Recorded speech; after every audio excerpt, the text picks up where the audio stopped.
what we should be thinking at this time. But basically, when you look at yourself and begin to ask one basic question, um, people feel that yes, because he's coming to the party, he has built structures. So if he's not given that opportunity, of course, it will not sound as a part of political patronage. But when you talk about political patronage, we are seeing things are happening in the political space where the fuel price is increasing and there is no positive alignment or maybe statement that can bring fuel price, even if you are below 1,000 naira, so that people will be able to work. At the end of the day, they will have profit for their businesses. Business are being run on generators, and you begin to ask.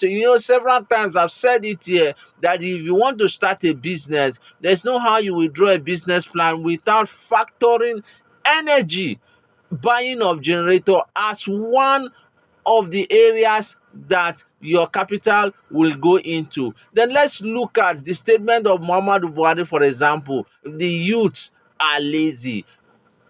This thing was very popular in the political space, but when you look at the population of the youth, for example, about 30% of them or 70% or so make population of the entire population. Then how will they be involved in the political process?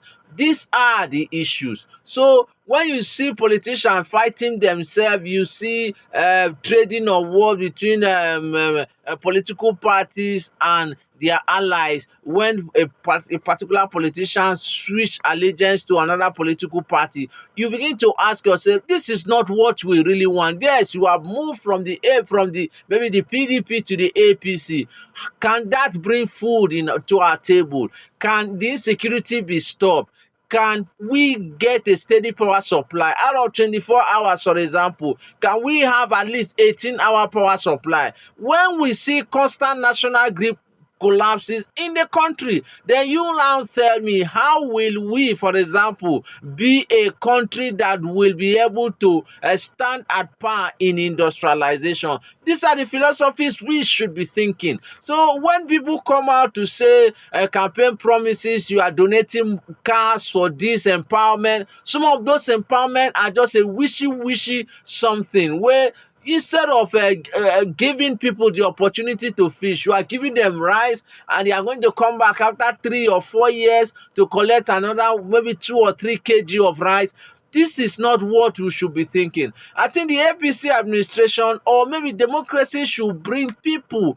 Even you should accept criticism from the opposition so that people will be able to assess you that yes, we took an advice from the PDP or maybe from the Labour Party, then we can work as a team. But it looks as if people are really just ready to grab power. People are really just ready to get power. Once I get into the office, obviously I will be able to stabilize. Once I'm stabilized, I'm not going to take any advice from anybody. But if we practice democracy like this, then you begin to ask the philosophy of other political parties who were able to form to wrestle power or take power from the PDP. These are the things we should be looking at. If the PDP was sleeping and they couldn't get that opportunity to get power, to win their election, then of course it is an issue. So we have to be very, very realistic. Let's tell ourselves the truth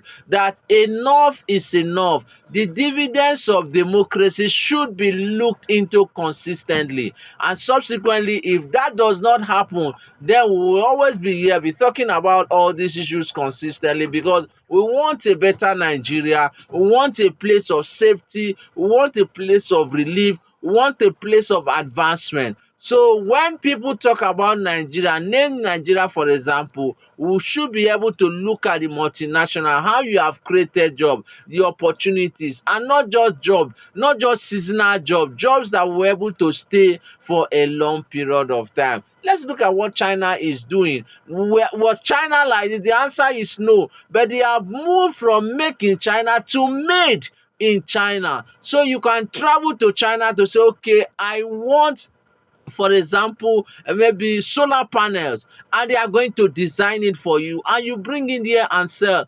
But what can Nigeria offer there? When you look at you taking your crude oil and taking it outside the country, then you are refining it and bringing it back. It shows that our depth of industrialization by who are the economy managers of this country is just too shallow, or maybe they are just operating with shallow knowledge, which will not give us an opportunity. When you come in here and you are collecting your FAC allocation every month, is that what you should be thinking of? Establish industries. Which governors, how many governors can boldly say yes, they are establishing industry? Except Emeka Mba will say the Enugu Air, for example, and the other, is it lithium